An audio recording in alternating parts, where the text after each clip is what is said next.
Hello, my friends.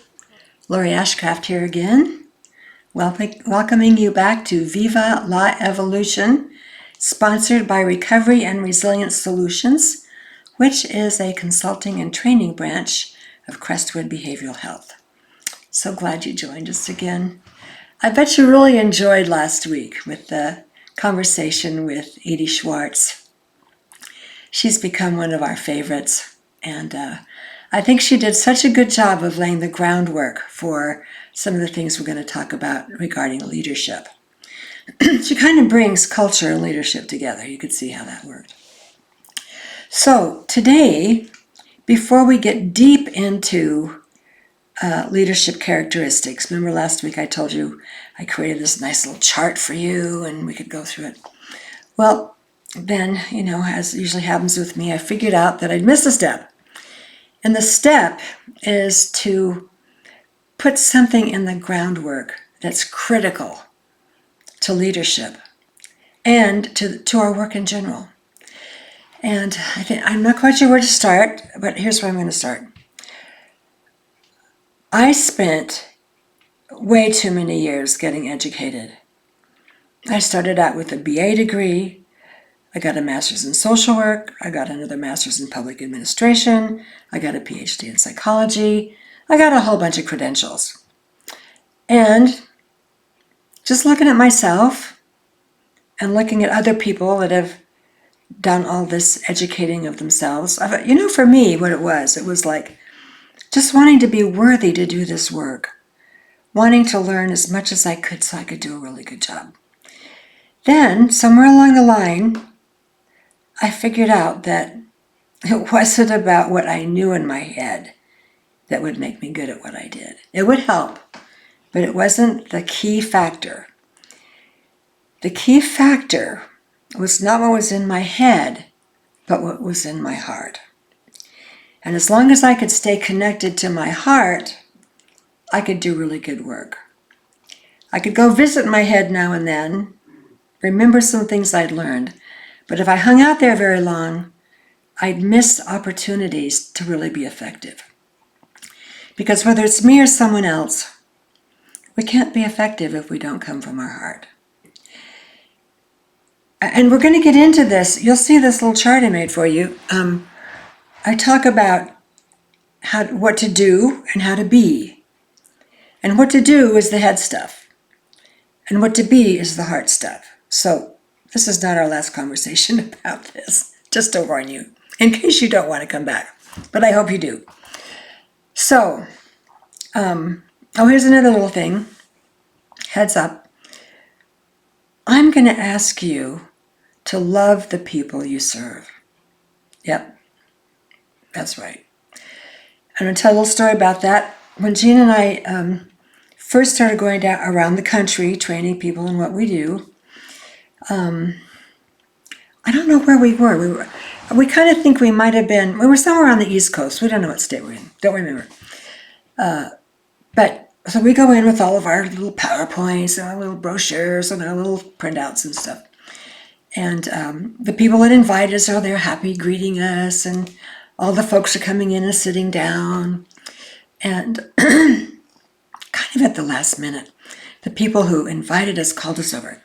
Come over here a minute. And they said, we're so happy you're here.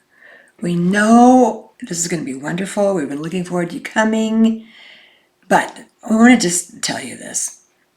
Don't talk about love. These are clinicians. If you talk about love, you will lose them. I mean, they will leave the room.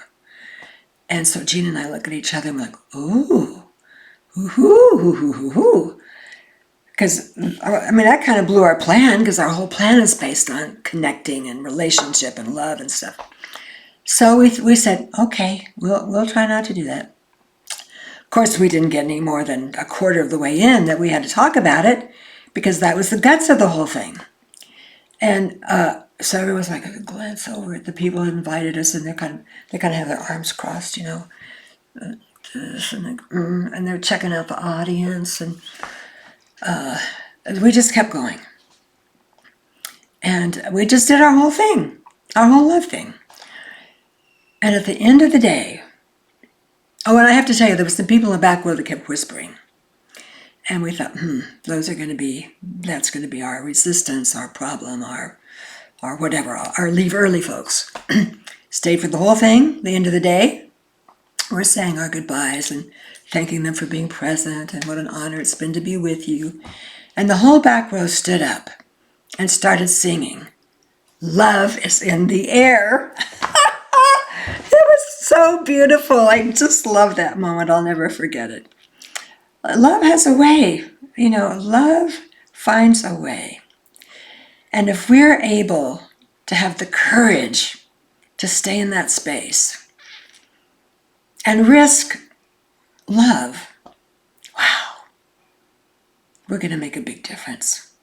And that's the only way we're going to make a difference. So, coming from the heart, like I'm talking about here, let's bring this back to leadership, is especially important for leaders because they need to show the staff how to do this and support the staff in doing this. So the staff can then go and love the people they're serving. I know I'm sounding a little Pollyanna-ish here, but there's no other way to say it. I mean, I could, try to act scientific about it, but that'd just be kind of a phony thing. Just try it. Just take my word. Some of you already do this, and you know I'm right. If this is new to you, you've got a wonderful experience ahead of you. You will learn a lot about yourself and a lot about the people you're serving, and they'll teach you a lot too. So, bringing this back to what we're doing today, today's program is a pre-recorded interview with Patty Blum. Patty Blum has been a leader in Crestwood Behavioral Health for over 30 years. And she has unwaveringly brought love to that whole system. I call Patty the heart holder of that system.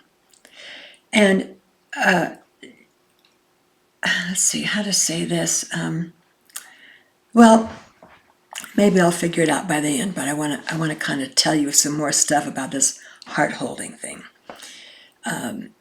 Right now, let's take a listen to Patty.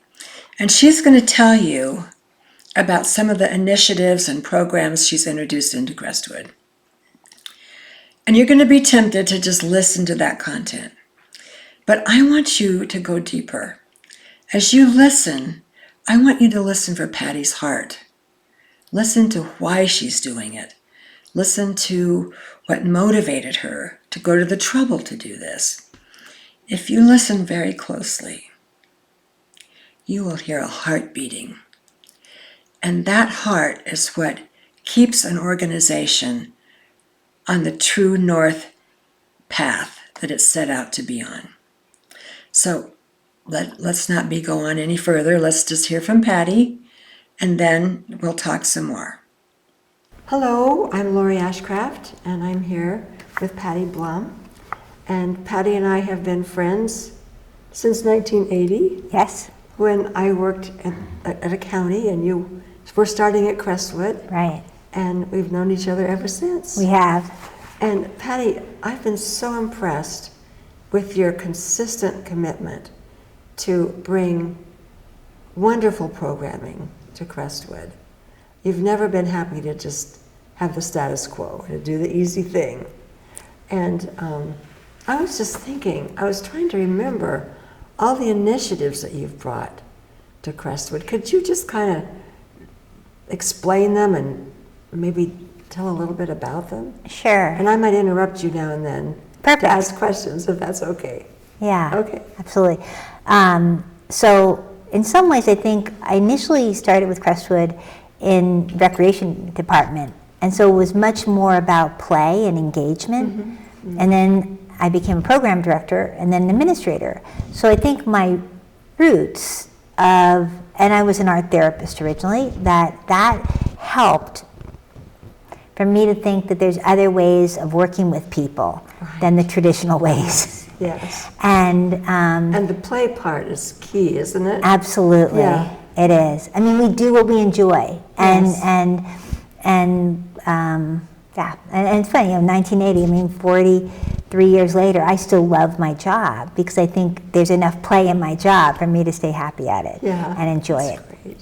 But I also think when I watched what was happening to people we served, I wasn't seeing people engage. I mean, and there were a million things that we tried to do. You would have coffee. I remember there was a moment I used to do an art group, and I literally had a candle that smelled like vanilla and chocolate chip cookies, and so people would come to the room for the art group. And I thought, what's wrong with this picture that we are having to either reinforce people with points or get them to come because they smell something good or have coffee or something? Why isn't what we do enough to make you want to do it?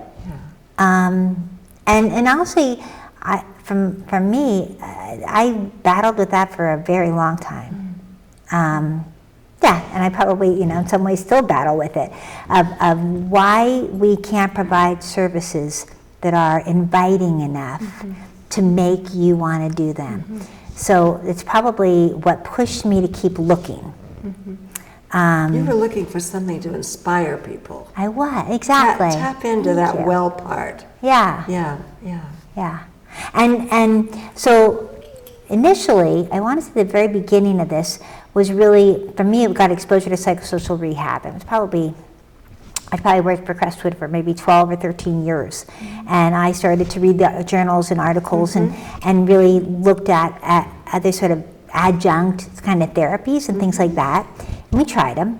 And we had, drama therapy and music, and they were definitely better than groups and teaching, and better than anger management or socialization or whatever other group we called. But it still didn't have, I don't think it didn't seem to be connecting to people in a really deep way.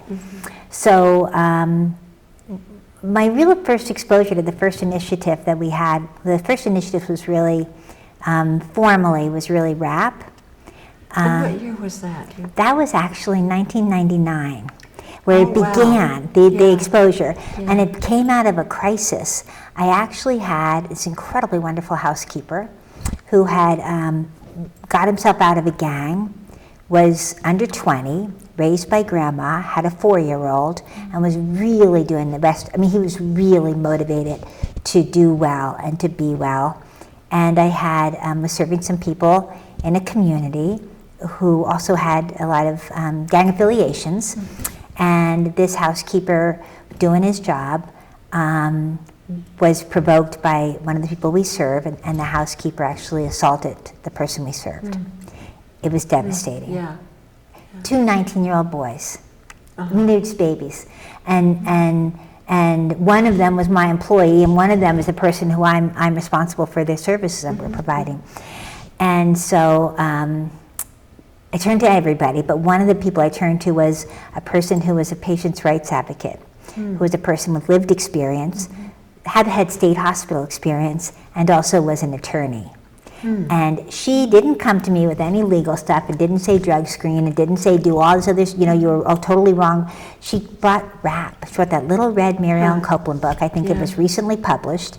And she said, Patty, I want you to give this to all of your employees, and I want you to start using this and practicing it.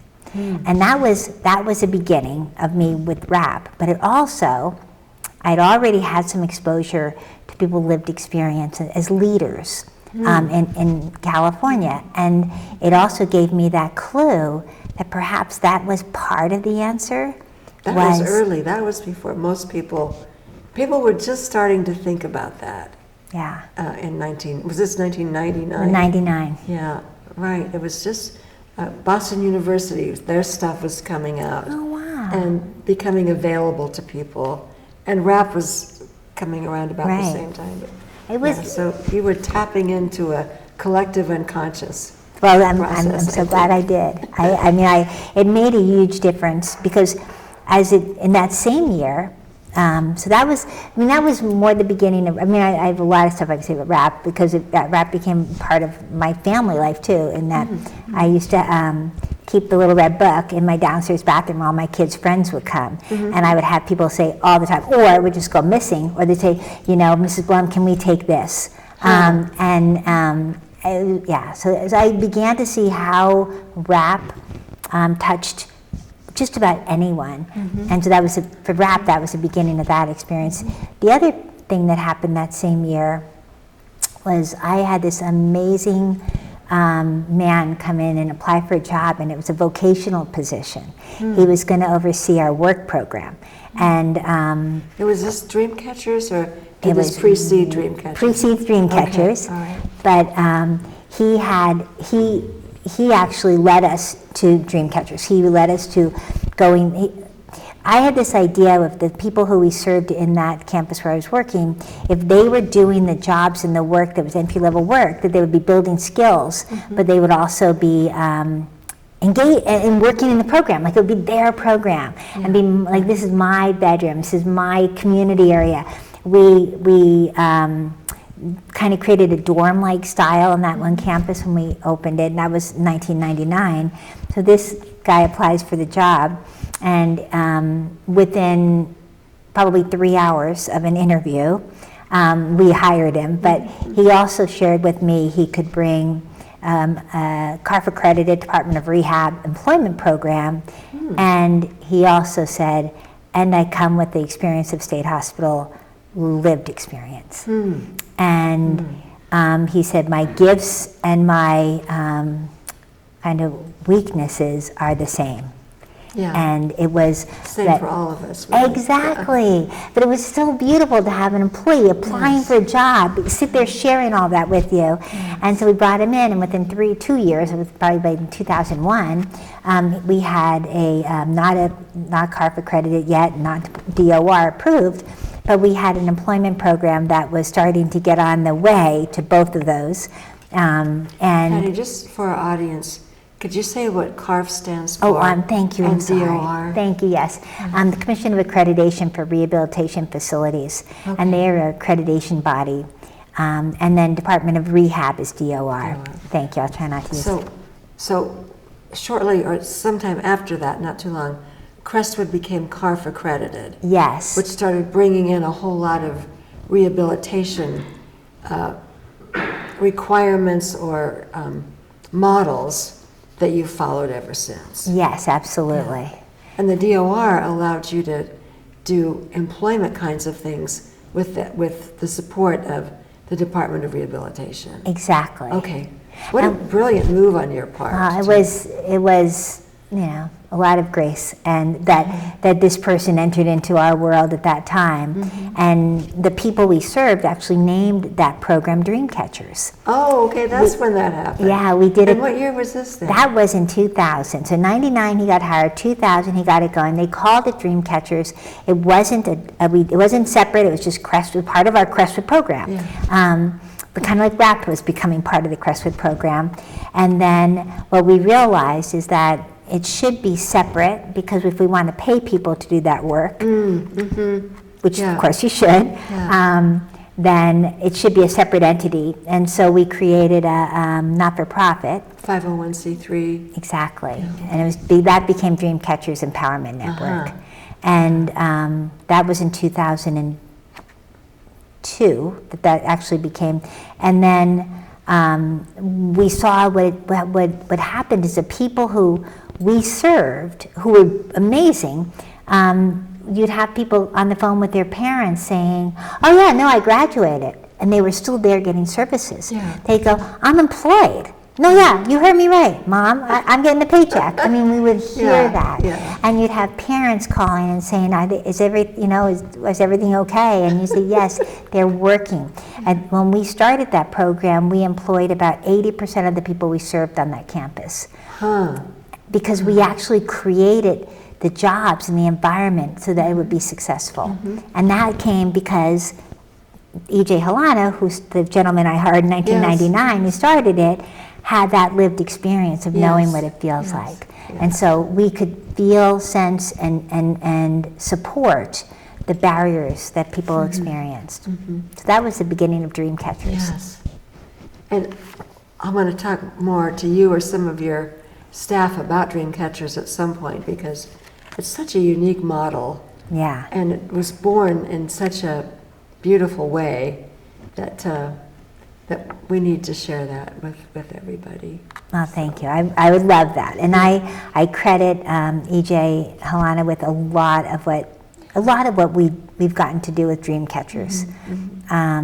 I'll also, another initiative that came, and I'll say it came from my perspective, an interaction directly with EJ, was in many ways the programs that we have had, with all the good intention and wanting to do things right and wanting to do different things, we still had a lot of coercive treatment.